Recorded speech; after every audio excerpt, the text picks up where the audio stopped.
And a British man set out in 1998 to walk around the world. Now he is in his final stretch of his 27-year-long trek home. Here's a look at his special journey. This British ex-paratrooper set out in 1998 to trek across the globe without using motorized transportation.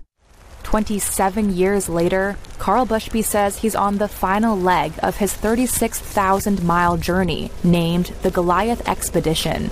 People said, well, you can't do that, and then the idea grew, the lines got longer, and eventually got the whole world. Bushby has traversed the dangerous Darien Gap, crossing between Colombia and Panama, crossed the Bering Strait from Alaska to Russia on foot, and in 2024, swam across the Caspian Sea.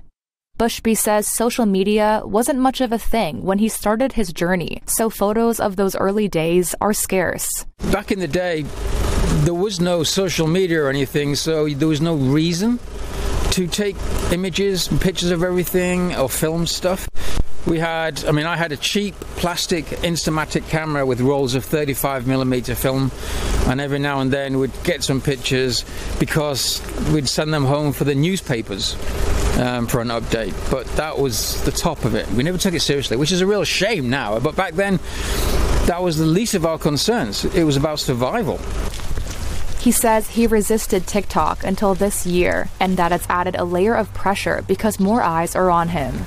Reuters caught up with the 56-year-old explorer in northwest Hungary. He expected to complete the globe-spanning trek in 8 years, but says global events caused delays. The obvious one being the pandemics and wars and geopolitics, like we're trying to get permission to get into Iran and things like that, was all stopped because the geopolitics fell apart right at the wrong time.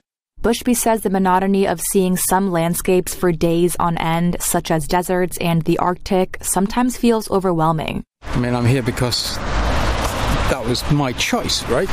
Yeah, it gets a bit miserable. He expects to return home by September or October 2026 and start on something new. Best way to deal with finishing something like this is starting something new that's very challenging and get busy as quick as possible.